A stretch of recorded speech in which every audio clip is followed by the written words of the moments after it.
Welcome to this video on awesome numbers, composite numbers. Primarily for Year 6 students, but also useful perhaps for those in Year 7. You may remember that in the last video we talked about factors. And a factor is a number that can be divided into a different number a whole number of times. Or it's any number in a multiplications table, really.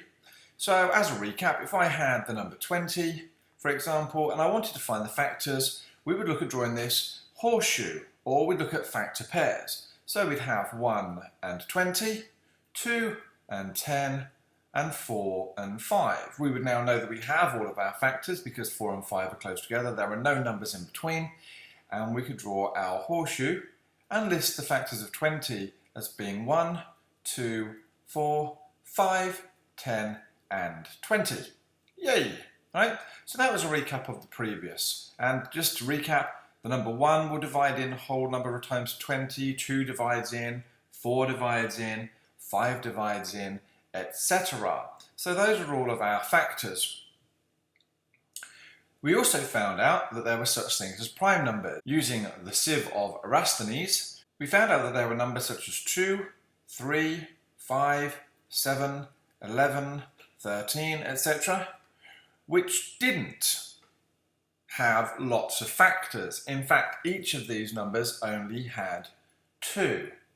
So, if I have numbers that have only 2 factors, what do we call those numbers with more than 2 factors? Yes, you guessed it, composite numbers.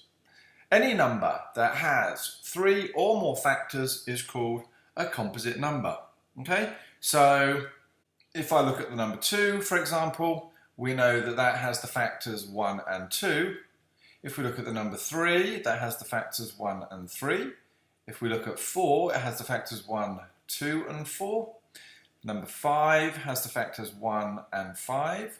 6 has the factors 1, 2, 3 and 6. 7 has the factors 1 and 7 only. 8 is 1, 2, 4 and 8. 9 is 1, 3 and 9. And let's just do 10 is 1, 2, 5 and 10. So if we now look at the number of factors, this number has 2 factors, so it must be prime. 3, we know, is also prime, and now the proof. 5, 7, all prime numbers. Why? Because they each have just 2 factors. All of our other numbers seemingly have 3 or 4. 3 factors, 4 factors, 4 factors, 3 factors, and 4 factors. So the numbers 4, 6, 8, 9, 10, and lots more are known as composite numbers. You'll notice I haven't really talked about the number 1. All right?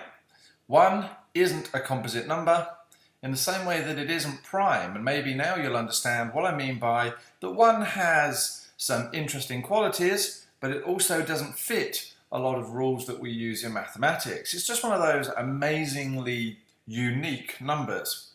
So far, just remember that number 1 is not composite, it is not prime. So just remember that the number 1 isn't composite and it isn't prime. Really important. It's one of those big, fat trick numbers, as I like to say. So, a nice short video today just dealing with composite numbers and prime numbers. Look forward to seeing you on the next video.